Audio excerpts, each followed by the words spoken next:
அப்பா! இந்த சென்னை டிராஃபிக் இருக்கேங்க, சுத்தமா முடியல. ஆஃபீஸ் விட்டு ரூமுக்கு வரக்குள்ளேயும் போது போதுன்னு ஆயிடுது. நடந்து போறவனுக்கு டிராஃபிக்ங்க.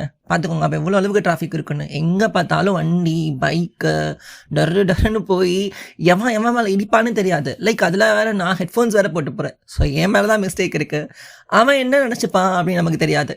நம்ம அவனை தப்பாக புரிஞ்சுக்கிறோம். ஓ, அவன் பார்த்து போகாமல் விட்டுட்டான் அப்படின்னு சொல்லிட்டு நம்ம மிஸ் அண்டர்ஸ்டாண்ட் பண்ணிக்கிறோம். அதே மாதிரி அவன் நினச்சிருப்பான், இது பாரு திமிரா காதில் ஹெட்ஃபோன் போட்டுட்டு நடு ரோட்டில் போகுது, ஸோ வந்துட்டு இப்படி தான் இருக்குன்னு சொல்லிட்டு அவன் மிஸ் அண்டர்ஸ்டாண்ட் பண்ணிக்கலாம். ஸோ என் லைஃப்பில் எனக்கு சில ப்ராப்ளம்ஸ் இருக்கும். அதை நான் டேக்கிள் பண்ணுறதுக்கு மியூசிக் மேபி ஒரு சொல்யூஷனாக இருக்கலாம். மேபி நீங்கள் 2 இயர்ஸ்க்கு முன்னால் மியூசிக் பற்றி கேட்டதீங்கன்னா தெரிஞ்சிருக்கும். ஸோ அதே மாதிரி அவன் லைஃப்பில் அதான் ப்ராப்ளம் இருக்கலாம். அதனால அவன் வேகமாக போயிருக்கலாம். ஸோ எங்கள் 2 பேருமே மிஸ் அண்டர்ஸ்டாண்டிங் தான் பண்ணிக்கிறோம். நம்ம போன ப்ரீவியஸ் பார்ட் பார்த்தோம் இல்லையா?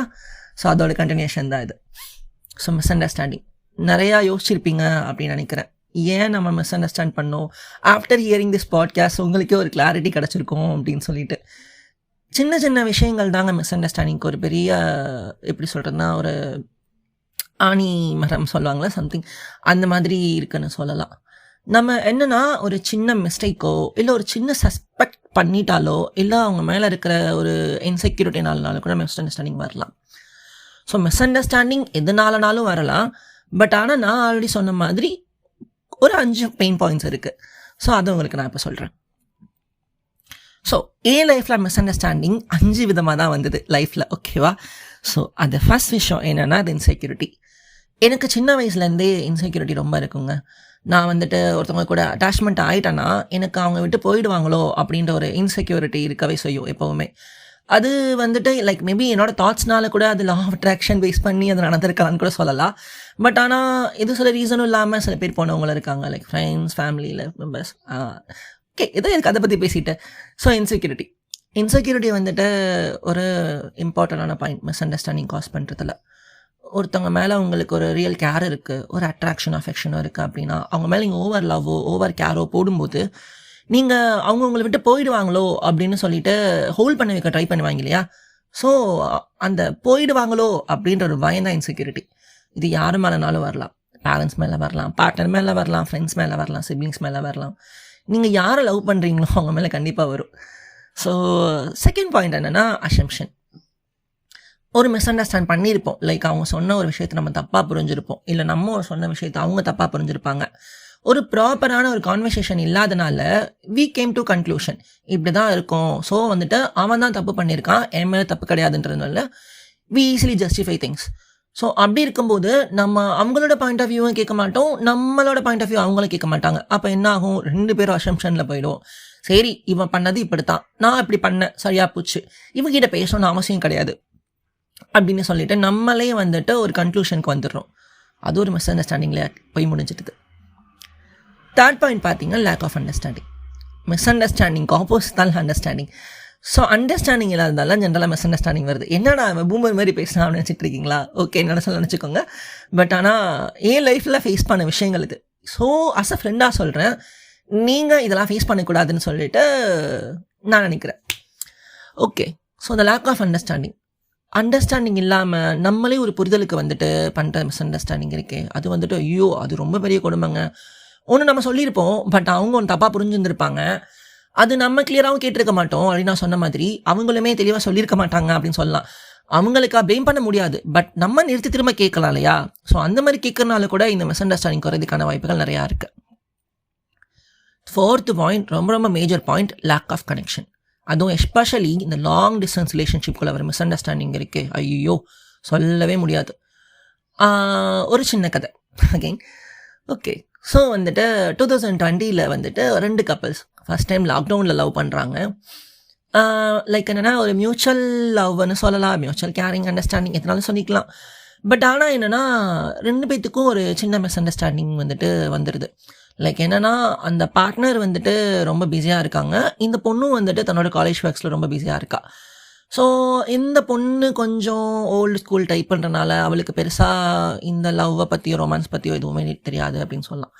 ஸோ பார்ட்னரும் எக்ஸ்பெக்டேஷன் வேறு இருக்கும். ஸோ அவர் சென்னையில் இருந்திருக்காரு, இந்த பொண்ணு கோயம்புத்தூரில் இருக்கா. அப்படின்ற மாதிரி 2 பேருக்கான எக்ஸ்பெக்டேஷன்ஸ், 2 பேருக்கான கனெக்ஷன் வந்துட்டு அந்த இடத்துல ப்ராப்பராக கிடையாது. பட் ஒரு கால்லையோ இல்லை மெசேஜ்லையோ வாட்ஸ்அப்லேயோ தான் அவங்க லவ் போயிட்டு இருந்தது. இப்படி போயிட்டு இருக்கிறப்போ ஒன் டே வந்துட்டு இந்த பொண்ணு தன்னோட பார்ட்னர் வந்துட்டு இன்னொரு பொண்ணு கூட ஒரு ஃபோட்டோ போட்டிருக்கதை பார்க்குறா இன்ஸ்டாகிராமில். அப்போ அந்த பொண்ணுக்கு என்ன ஆகுதுன்னா, இந்த இடத்துல இன்செக்யூரிட்டி கிரியேட் ஆகுது. ஐயோ, நம்ம தனியாக இருக்கோம், லைக் நம்ம ரொம்ப தூரம் டிஸ்டன்ஸில் இருக்கோம், அவன் சென்னையில் இருக்கான், நான் கோயம்புத்தூரில் இருக்கேன், என்ன நடக்குது அங்கே, லைக் ஐயோ அவன் என்னை விட்டுட்டு போயிட்டானா, இதுவும் ஆயிடுச்சா, இல்லை அவன் என்ன மொத்தமாக மறந்துட்டானா, இங்கே லவ் முடிஞ்சிருச்சா அப்படின்னு அவன் சந்தேகப்பட ஆரம்பிக்கிறா. First point. செகண்ட் பாயிண்ட் என்னன்னா, அவளுக்கு ஒரு இன்செக்யூரிட்டி வருது, தான் பார்ட்னர் அவளை விட்டு போயிடுவானோ அப்படின்னு சொல்லிட்டு பயம் வருது. தேர்ட் பாயிண்ட் என்ன பண்ணுறான்னா, அதில் தான் மிஸ் அண்டர்ஸ்டாண்டிங் கிரியேட் ஆகுது. அவள் புரிஞ்சுக்கிறா, அவளே ஒரு அசம்ஷனுக்கு வந்துடுறா, ஓகே அந்த பையன் இவ கூட ரிலேஷன்ஷிப்பில் நோ மோர் கிடையாது, அது முடிஞ்சிருச்சு, அவன் மூவ் ஆன் ஆகி வேறு பொண்ணு கூட போயிட்டான், அதனால தான் வந்துட்டு அவன் அவகிட்ட பேசுறதில்ல அப்படின்னு அசம்ஷனில் வந்துடுறான். ஃபோர்த்து பாயிண்ட் என்னன்னா, லேக் ஆஃப் கனெக்ஷன். ஆல்ரெடி சொன்ன மாதிரி 2 பேருக்குமானது லாங் டிஸ்டன்ஸ் ரிலேஷன்ஷிப். 2 பேரும் நேரில் பார்த்து பேசுறதுக்கான சான்சஸுமே ரொம்ப குறைவு. ஃபோனில் கூட ஒழுங்காக பேசியிருந்துருக்கலாம், பட் 2 பேரோட பிஸி லைஃப்லையும் சுத்தமாக முடியல. ஸோ கனெக்ஷன் இல்லாதனாலையும் அங்கே மிஸ் அண்டர்ஸ்டாண்டிங் கிரியேட் ஆச்சு. கடைசி என்ன ஆச்சுன்னா, லேக் ஆஃப் ட்ரஸ்ட். அந்த பொண்ணுக்கு அவன் மேலே இருக்க ட்ரஸ்ட்டு குறைஞ்சிருச்சு. அவகிட்ட தன்னோட ஃப்ரெண்டு கூட வெளியே போன விஷயத்த அவனும் சொல்லியிருக்கலாம், பட் அவனும் சொல்லலை, இவளும் கேட்கல. இவளே ஒரு அசம்ஷன் வந்து கிரியேட் பண்ணி அவன் மூவ் ஆன் ஆகிட்டான் அப்படின்னு நினச்சிட்டு போயிடுறா. ஸோ 2 பேர்த்துக்குமான டிஸ்டன்ஸ் ரொம்ப அதிகமாகுது, 2 பேர்த்துக்கும் மிஸ் அண்டர்ஸ்டாண்டிங் கிரியேட் ஆகுது. இவன் வந்துட்டு அவனை பற்றி தப்பாக நினைக்கிறதும், அவன் வந்துட்டு இவன் ரொம்ப பிஸியாக இருக்கா, லைக் இவன் இதுக்கு ப்ராப்ளமும் சொல்லிட்டு அவன் தப்பாக நினைக்கிறதும் சம்திங் அந்த மாதிரி போயிட்டுருக்கு. ஒரு ஸ்டேஜில் என்ன ஆகுதுன்னா, 2 பேருக்கும் மிஸ் அண்டர்ஸ்டாண்டிங் ஒரு பெரிய பூகாம்பரமான பிரச்சனையை கொண்டு போய் விட்டுருது. அதுதான் பிரேக்கப். ஸோ மிஸ் அண்டர்ஸ்டாண்டிங்கிறது வந்துட்டு ஒரு சின்ன பாய்சன் மாதிரிங்க. நீங்கள் லைக் ஒரு பால் இருக்குன்னு வச்சுக்கோங்களேன், ஒரு கிளாஸ் ஆஃப் மில்க் இருக்குன்னா, ஒரு சொட்டு பாய்சன் போட்டிங்கன்னா அந்த பால் என்ன ஆகும், ஆப்வியஸ்லி மொத்த பாலும் விஷமாயிடும் இல்லையா? அதே மாதிரி தான் மிஸ் அண்டர்ஸ்டாண்டிங்ன்றதும் ஒரு சின்ன துளி விஷம் தான். அது அன்புன்ற அவ்வளோ பெரிய பாத்திரத்தில் இருக்க பாலில் நீங்கள் போடுறப்போ அது கம்ப்ளீட்டாக அந்த பாய்சன் பரவி அது மொத்தமாக விஷமாக மாறிடுது. ஸோ இந்த மிஸ் அண்டர்ஸ்டாண்டிங்னால தான் நிறையா ப்ராப்ளம்ஸ் வருது. நம்ம ஃபேமிலியில் நம்ம பேரண்ட்ஸ் கிட்ட நம்ம மார்னிங் கூட சண்டை போட்டிருப்போம், அவங்க ஏதாவது ஒன்று சொல்லியிருந்திருப்பாங்க, நம்ம தப்பாக புரிஞ்சுருப்போம் ஆஃபீஸ் போகிற டென்ஷனால். ஸோ அது ஒரு மிஸ் அண்டர்ஸ்டாண்டிங் தான். சிப்ளிங்ஸ் ஏதாவது ஒன்று சொல்லியிருப்பாங்க, நம்ம ஒன்று பேசியிருப்போம், அது ஒரு மிஸ் அண்டர்ஸ்டாண்டிங் தான். லவ்வர்ஸ் அதுவும் அப்படி தான். ஃப்ரெண்ட்ஸ் அது ரொம்ப ரொம்ப பெரிய கொடுமை. நம்ம ஏதாவது சொல்லியிருப்போம், அவங்க ஏதாவது தப்பாக புரிஞ்சுருந்துருப்பாங்க, இல்லை அவங்க ஒரு அசம்ஷனுக்கு வந்திருப்பாங்க, அந்த மாதிரி. ஸோ சில விஷயங்களை நம்ம சேட்லேயோ ஆன்லைன்லேயோ இல்லாட்டினா ஃபோன் கால்லையோ பேசுகிறத விட நேரில் பேசினா சார்ட் அவுட் ஆகுன்றது நான் சொல்லலை, சைக்காலஜிஸ்ட் சொல்கிறாங்க.